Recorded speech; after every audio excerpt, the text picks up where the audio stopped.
मनसे अध्यक्ष राज ठाकरे यांचा नाशिक दौऱ्यातला आजचा शेवटचा दिवस आहे आणि आता त्यांच्या पत्रकार परिषदेला सुरुवात झाली आहे. थेट जाऊयात नाशिकमध्ये. गेले 5 दिवस जो माझा नाशिकचा दौरा होता त्याची आज सांगता होते. जानेवारीच्या पहिल्या किंवा दुसऱ्या आठवड्यात मी पुन्हा नाशिकला येणार आहे. त्याला बाकीचे जे तालुके आहेत त्या तालुक्यांमध्ये जाणं होईल. परंतु आत्ता ज्या तालुक्यांमध्ये मी गेलो त्या सगळ्या तालुक्यांमध्ये तुमच्याकडे रिपोर्टिंग झालंच असेल त्याप्रमाणे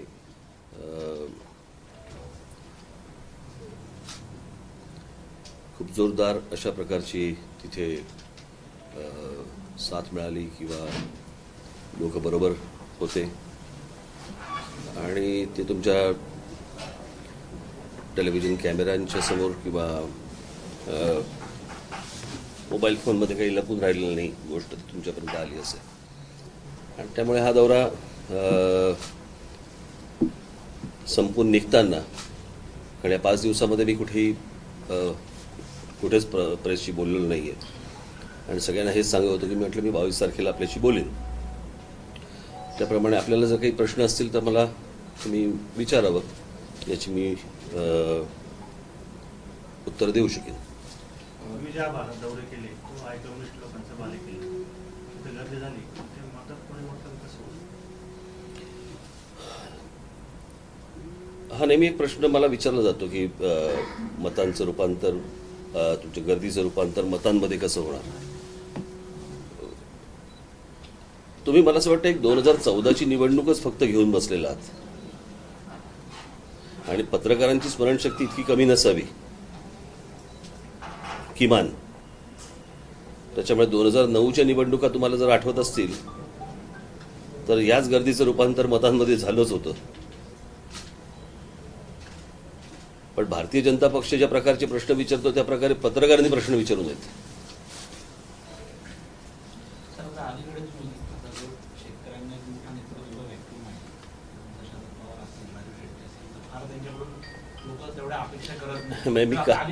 मी काल जे कांदे फेका सांगितलं तर ते राजू शेट्टीने फेकले नाही त्यांच्या लोकांनी. तुम्ही आता कसं बघता, कारण लोकांचा जो तुम्हाला आता रिस्पॉन्स आहे त्याचं कारण पण असं की राजस्थान मध्य प्रदेशात सगळ्या निवडणुकांमध्ये शेतकऱ्यांचा मोठा इम्पॅक्ट आलेला आहे आणि आता ते ज्या पद्धतीने तुमच्या दौऱ्यात सहभागी झाले त्यांची मोठी अपेक्षा आहे. तर मग तुम्ही शेतकऱ्यांसाठी किंवा असं काही वेगळं काही हो आता मुंबईला गेल्यानंतर आमची नेत्यांची बैठक झाल्यावरती त्याच्यामध्ये या गोष्टी सगळ्या ठरतील की पुढे कशा प्रकारे जायचंय. पण ही गर्दी जी आहे ही गर्दीच हे सांगते की लोकांचा या भाजप शिवसेनेच्या सरकारवरचा विश्वास उडालेला आहे. खास करून मोदींवरचा विश्वास या लोकांचा त्यांच्यावरचा उडालेला आहे आणि हेच समोर चित्र दिसतंय. गेल्या 5 राज्यांमधल्या निवडणुकांचे जर निकाल तुम्ही बघितलेत तर तुम्हाला हेच चित्र दिसेल सर्वत्र. त्याच्यामुळे आता ते कम्प्युटरवरती कोणाकोणाच्या बघणार आहेत काय काय ते मला अजून काही कळलेलं नाही.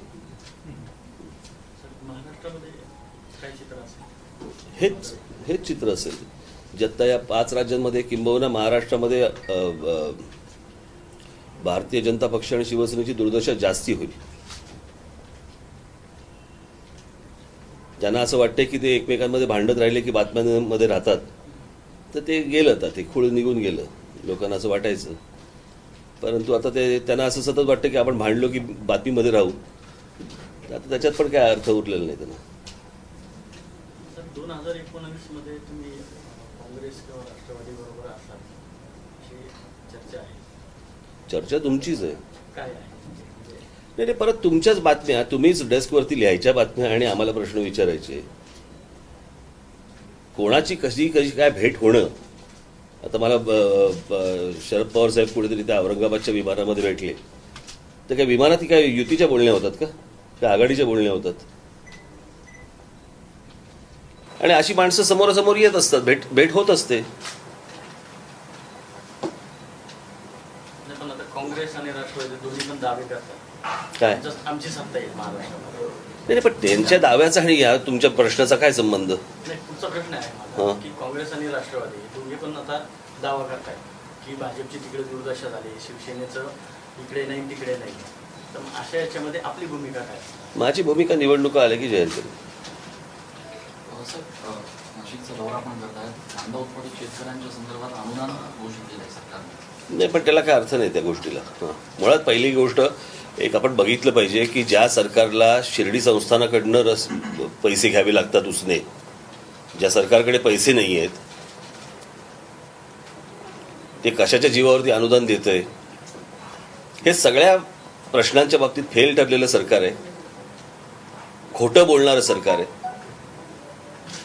तुम्हाला आठवत असेल की ह्याच अगदी जोरजोरात शिरा ताणून सांगितलं होतं आम्ही 1,20,000 विहिरी बांधल्या. 1,20,000 विहिरी बांधल्या. मग महाराष्ट्रामध्ये दुष्काळ काय?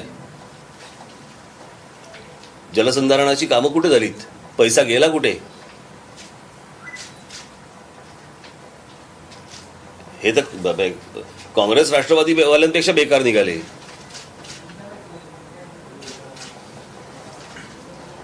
सर, अलीकडे अनुमानाची जात काढ शोधण्याचा प्रयत्न सुरू झालेला आहे. आता मी ऐकलं की चायनीज पण होता म्हणून. आदिवासी ते चायनीज होतं असं मला माहित नाही मला. ते बहुधा हनुमान उडत असल्यामुळे वेगवेगळ्या देशांमध्ये जात असणार ना, त्याच्यामुळे प्रत्येकाला तो आपला वाटत असणार. काय लोक एक एक कशावरती वेळ घालवत आहेत. शिवसेना सध्या महाराष्ट्रामध्ये लक्ष देण्याच्या ऐवजी अयोध्येचा राम मंदिराचा मुद्दा घेतलाय. मागे अयोध्येला जाऊन आले, आता वाराणसीचा दौरा करणार आहेत, पंढरपूरमध्ये पण सभा होणार आहे. काय कसं बघतो तुम्ही? मी नाही बघत त्याच्याकडे. महाराष्ट्रातले सगळे प्रश्न संपलेत असं काही? पण महाराष्ट्रातल्या प्रश्नांवरती बोलू, इतर देशातल्या प्रश्नांवरती बोलू.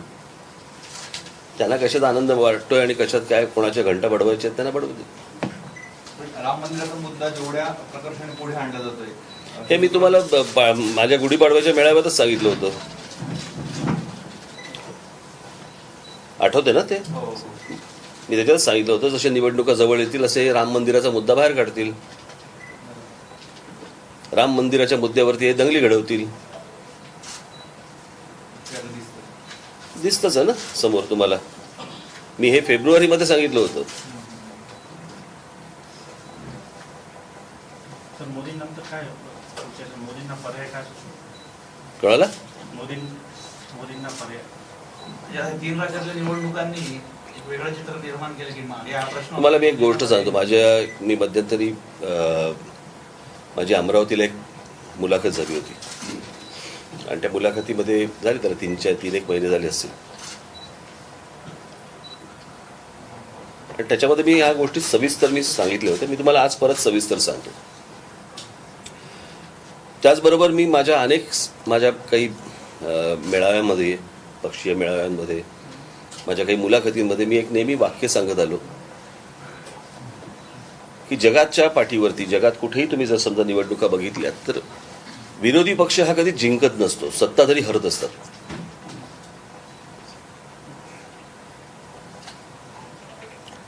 आणि तुम्ही जर आत्ताची या 5 राज्यांच्या जर समजा आपण निवडणुका पाहिल्यात तर तिकडच्या मुख्यमंत्र्यांपेक्षा मोदींवरती असलेला राग हा मतांमध्ये जास्ती बाहेर पडलेला आहे. आता विषय आला पर्यायाचा. प्रश्न असा आहे की गेल्या इतक्या वर्षांमध्ये तुम्हाला पर्याय होता कधी?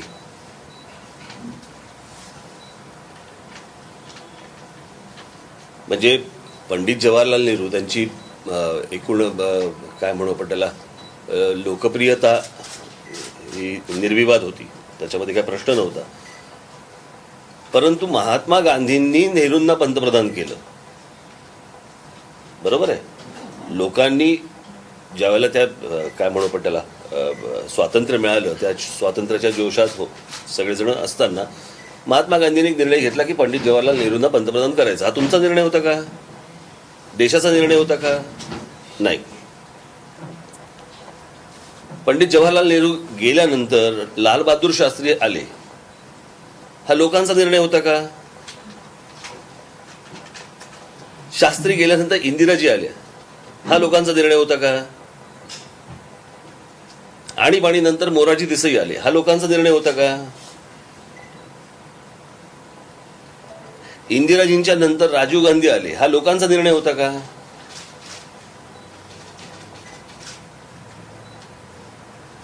त्या सगळ्या बिफोर सगळ्या प्रकरणानंतर व्ही.पी. सिंग पंतप्रधान झाले. हा लोकांचा निर्णय होता का?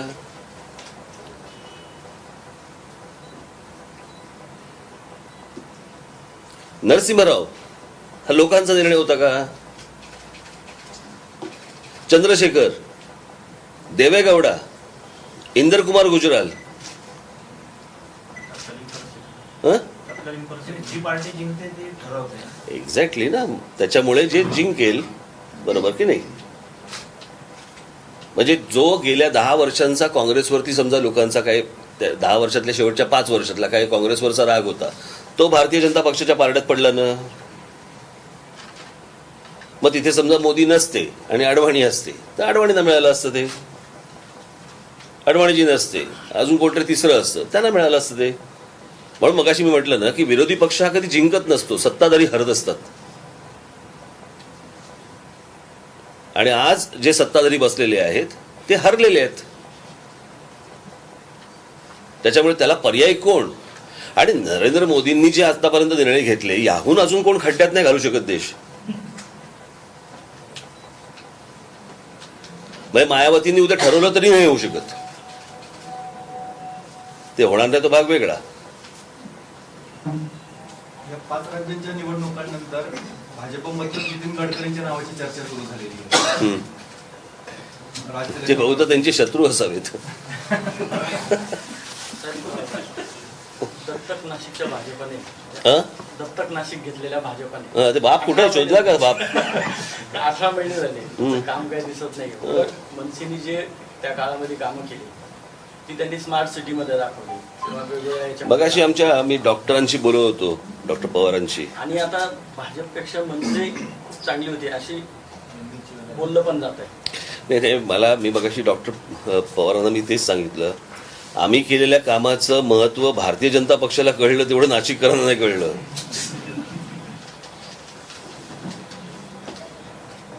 केंद्र सरकारने एक निर्णय घेतलाय की सामान्य लोकांचे कम्प्युटर किंवा लॅपटॉप याच्यावर नजर ठेवण्यासाठी त्यांनी एक संस्था नेमलेली आहे. आज संस्थांमध्ये मला असं वाटतं ते जेवढं बघतील ना कम्प्युटरवरती तेवढं त्यांच्या लक्षात येईल की मोदींना खूप शिव्या पडतात.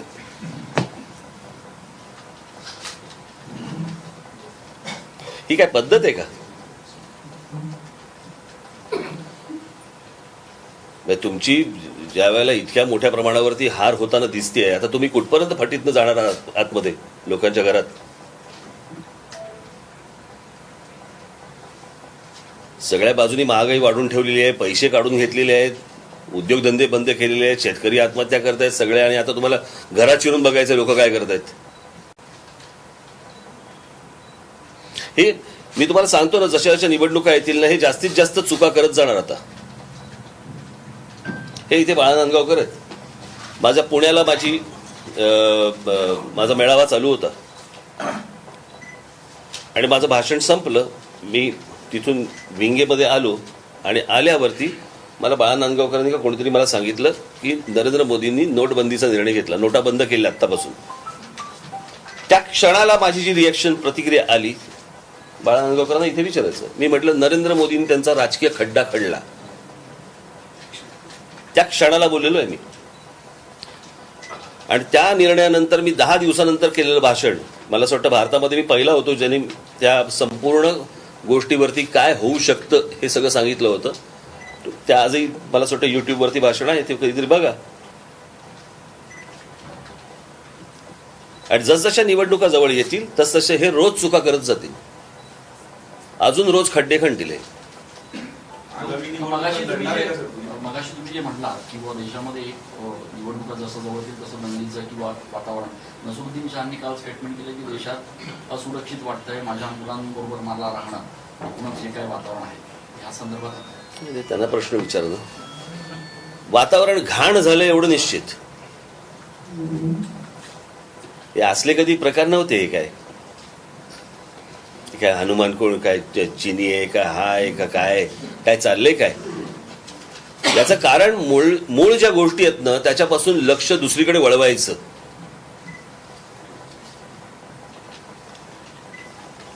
आणि ह्या आत्ताच्या परिस्थितीमध्ये लोक ह्या दंगलींना आणि इतर सगळ्या गोष्टींना भीक घालणार नाहीत.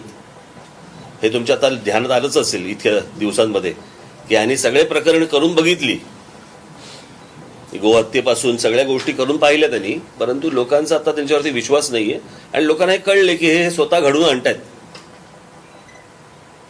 राम मंदिराचं बाजूला राहत आहे. आमच्या नाशिकमध्ये 500 मंदिर आहे जे अधिकृत आहेत ते यांच्या काळात जात आहे. तर राम मंदिर खूप लांब आहे तेच 573 की जे प्रत्येक कॉलनीमध्ये आहे. आणि बाकी काय लोकसभा आणि विधानसभा एकत्र घेण्याचा विचार चालू आहे. नाही, शक्यच नाही त्याला, शक्यच नाही.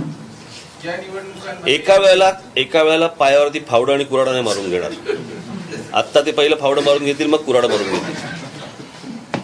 ही जी काँग्रेस आणि राष्ट्रवादीची महाआघाडीची चर्चा सुरू आहे याच्यामध्ये मनसे असेल. तुम्ही उशिरा आलात. मगाशी यांनी हेच विचारलं, हे त्यांना उत्तर देऊन झालं. आगामी निवडणुका मनसे लढणार आहे का आणि किती जागा लढणार आहे महाराष्ट्रात ठरवलं की सांगेल. मागच्या वेळेस जिल्ह्यामध्ये तुमचा दौरा झाला, आदिवासी भागात त्यांचा चांगला प्रतिसाद मिळाला, गर्दी जमली.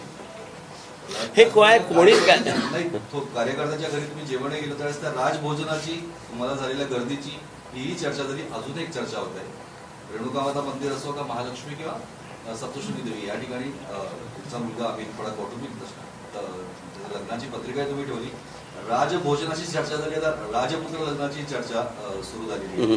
कसं होणार आहे सगळ्यांना उत्सुकता आहे म्हणून विचार. पहिले 2 गोष्टी सांगतो. एक तर म्हणजे ही कोणी बातमी दिली की मी नागलीच्या भाकऱ्या आणि मटकी घरी येऊन गेलो म्हणून. काय बातमी द्यायला काय आहे की नाही. बरं, मी तिथे जेवलो आणि तिथून परत मी बांधून घेतली की नाही मला घेऊन जायचं म्हणून. काही मनाच्या बातम्या टाकते आपले. सगळे रामदास स्वामी आहेत पाहिजे, मनाचे श्लोक चालू आहे त्यांचे. नाही, अमितचं लग्न आहे 27 जानेवारीला.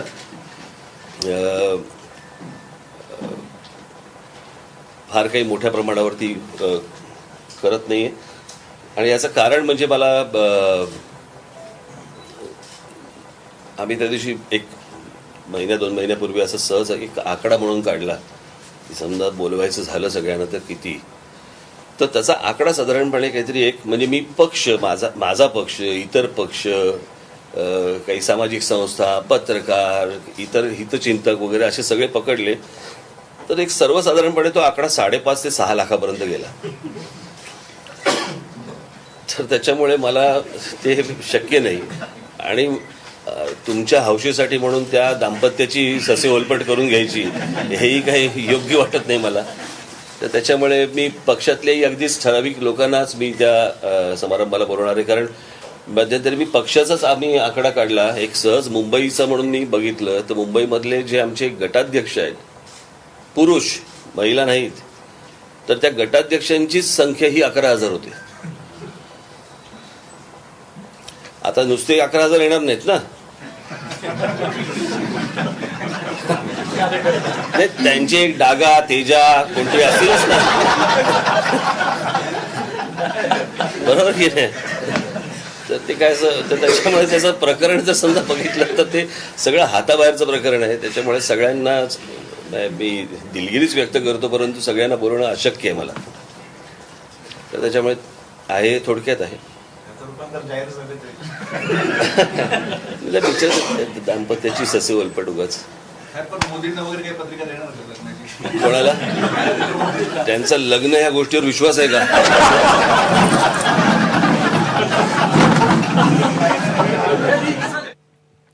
अमितचं लग्न अगदी साध्या पद्धतीनं होईल या मुद्द्यावर ही पत्रकार परिषद त्यांनी संपवली खरी, परंतु या संपूर्ण पत्रकार परिषदेत विविध मुद्द्यांवर राज ठाकरे यांनी भाष्य केलंय.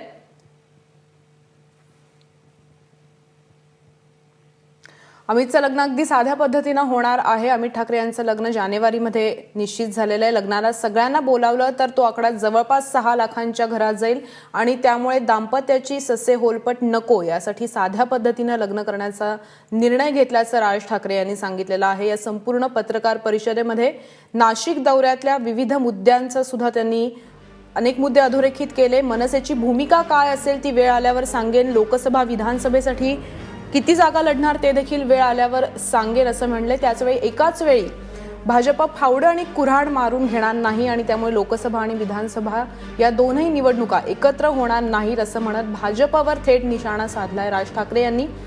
तसंच मोबाईल कम्प्युटरवर सरकारी पहारा ठेवण्यावरून सुद्धा टीकास्त्र सोडलंय. आधी पैसे काढले, आता लोकांच्या घरात घुसणार का, असा सवाल राज ठाकरे यांनी केलाय.